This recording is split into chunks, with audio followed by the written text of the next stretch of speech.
रामू भागकर पानी लेकर पीता है। ये तो सच में अमृत से कम पानी नहीं है। मेरी पत्नी प्यास से मर गई, लेकिन आज पानी पूरे गांव की प्यास बुझा रहा है। मेरी पत्नी तो चली गई, लेकिन पूरे गांव की प्यास बुझ रही है। मैं यही चाहता हूँ सब खुश रहें, तो मैं भी खुश हूँ। रामू पानी लेकर घर चला जाता है। वहीं मुखिया, जमींदार और सभी अमीरों के घर के कुएं और तालाब भी लबालब पानी से भर जाते हैं। दूसरी तरफ साहूकार अपने नए कुएं के पास आता है। अरे मेरे पुराने कुएं में भी पानी लबालब भर गया, अरे नए कुएं में भी पानी भर गया। ये तो बहुत अच्छी बात है। अब जल्दी से पानी पी लेता हूँ, बहुत जोरों की प्यास लगी है, गला सूख रहा है। ये पानी पीकर मेरी प्यास बुझ जाएगी। साहूकार पानी निकालकर पीने लगता है। तभी अचानक वो देखता है कि पानी बहुत गर्म हो गया है, जिसकी वजह से साहूकार के होंठ जल जाते हैं। अरे ये क्या, ये पानी इतना गर्म कैसे हो गया? ये तो मेरा होठ ही जल गया। अभी तो ठंडा था पानी, और अचानक इतना उबल कैसे रहा है? साहूकार परेशान होकर घर के अंदर जाकर ठंडा पानी निकालकर पीता है। फिर भी पानी आग जैसे गर्म हो जाता है। ये क्या हो रहा है? हमारे घर का पानी इतना गर्म क्यों हो रहा है? मुझे प्यास लगी है और ये पानी पीने लायक नहीं है। अभी तो ये ठंडा था, अचानक इतना गर्म कैसे हो गया? साहूकार ने दोबारा घड़े से पानी निकाला और जल्दी जल्दी पीने की कोशिश की, लेकिन इस बार भी पानी आग जैसा गर्म हो गया। हे भगवान, ये क्या हो रहा है? हमारे घर का पानी इतना गर्म क्यों हो रहा है? मुझे जोर से प्यास लगी है और ये पानी पीने लायक भी नहीं रहा। इतने में मुखिया भी प्यास से परेशान होकर साहूकार के घर पहुंच जाता है।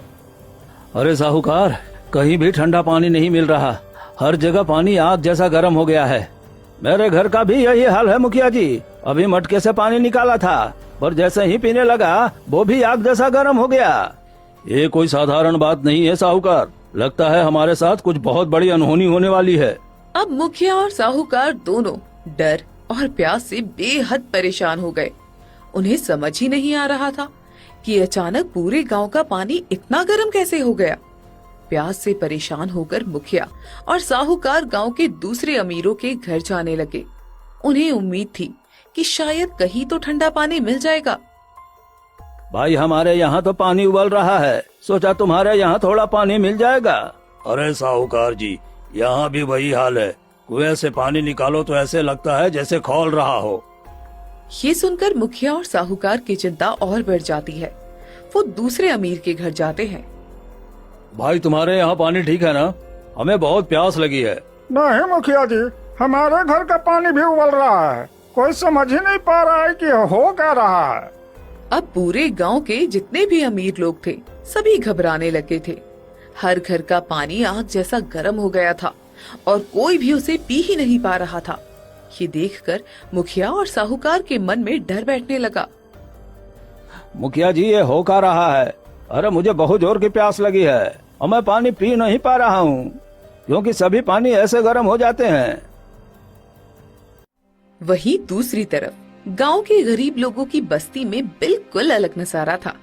छोटे छोटे कच्चे घर, टूटी हुई मटकी और मिट्टी के घड़े, लेकिन उन घड़ों का पानी बिल्कुल ठंडा था।